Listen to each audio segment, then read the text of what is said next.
Assalamualaikum warahmatullahi wabarakatuh. Perkenalkan, nama saya Endang Paramita dari Prodi PGSD 1A. Di video kali ini saya akan menjelaskan materi mengenai pemahaman pribadi siswa. Untuk lebih lengkapnya, mari kita simak. Apa sih yang disebut dengan pemahaman pribadi siswa?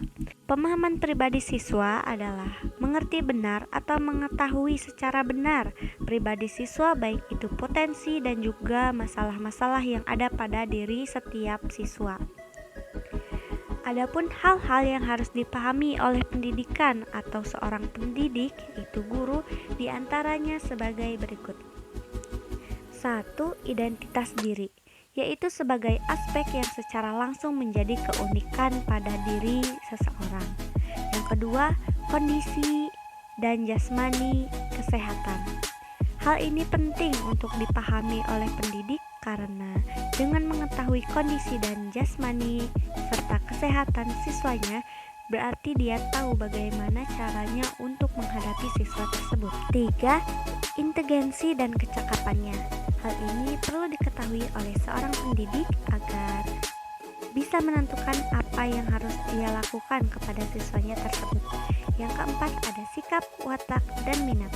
Hal ini juga perlu dipahami oleh seorang pendidik agar mengetahui kemana arah tujuan yang diinginkan oleh siswa dan bisa menjadi landasan untuk menentukan sikap kepada siswa. Yang kelima, ada kekurangan dan kelebihan siswa. Yang keenam, latar belakang siswa atau lingkungan tempat tinggal siswa menjadi salah satu syarat penting yang harus diketahui oleh seorang pendidik karena berbeda tempat, berbeda lingkungan, berbeda pula sikap yang harus kita tunjukkan kepada siswa tersebut. Tujuan dan kegunaan pemahaman pribadi siswa. 1. Agar para pendidik dan peserta didik dapat berinteraksi dengan baik. 2. Guru dapat menyiapkan dan menyampaikan pelajaran, tugas, dan latihan yang disesuaikan dengan kemampuan dan tahap perkembangan siswa. 3. Dapat menyesuaikan pelajaran dengan perbedaan individu siswa.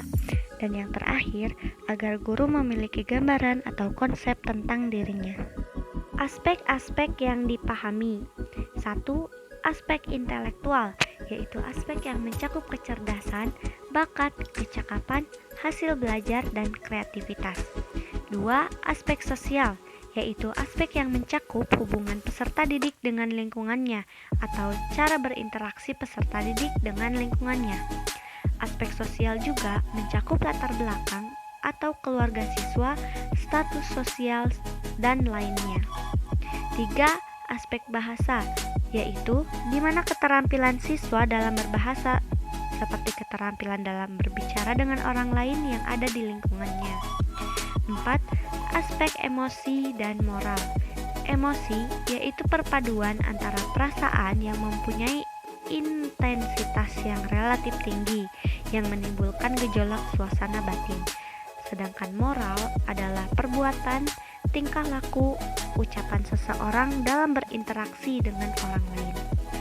Yang kelima, aspek psikomotor, yaitu berhubungan dengan hasil belajar yang pencapaiannya melalui keterampilan dalam praktik.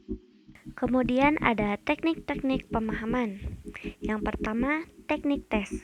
Teknik tes atau teknik pengukuran merupakan penggunaan data dengan menggunakan alat-alat yang disebut tes dan skala. Alat ini bersifat standar atau baku karena telah dibakukan atau distandarisasi. Yang kedua yaitu teknik non-tes. Teknik non-tes adalah cara pengumpulan data yang tidak menggunakan alat-alat baku. Dengan demikian, tidak bersifat mengukur dan tidak diperbolehkan angka-angka sebagai hasil mengukur. Teknik ini hanya bersifat mendeskripsi atau memberikan gambaran. 3. Observasi atau pemahaman merupakan suatu teknik pengumpulan data dengan cara mengamati dan mencatat secara langsung perilaku-perilaku siswa. Yang keempat, wawancara, yaitu teknik pengumpulan data yang dilakukan secara tatap muka. Pertanyaan diberikan secara lisan dan jawabannya pun diterima secara lisan. Yang kelima, yaitu angket. Angket dibagi menjadi dua, yaitu yang bersifat langsung dan tidak langsung. Yang keenam yaitu studi dokumenter. Teknik ini digunakan untuk memperoleh informasi-informasi yang bersifat dokumen. Yang ketujuh, sisiometri atau sosiometri merupakan suatu alat atau teknik pengumpulan data untuk mengetahui hubungan sosial di dalam suatu kelompok dalam kegiatan tertentu. 8. Autobiografi adalah riwayat hidup seseorang yang ditulis sendiri oleh orang yang bersangkutan. Yang ke-9, studi kasus merupakan semacam penelitian terhadap seseorang atau beberapa siswa yang memiliki masalah.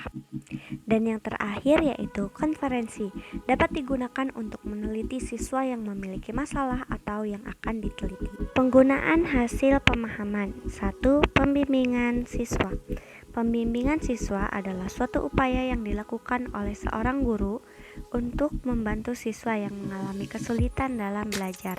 Terdapat 3 langkah utama dalam pembimbingan siswa, yaitu 1. Diagnosis, yaitu langkah untuk mengetahui jenis dan tingkat kesulitan yang dialami siswa.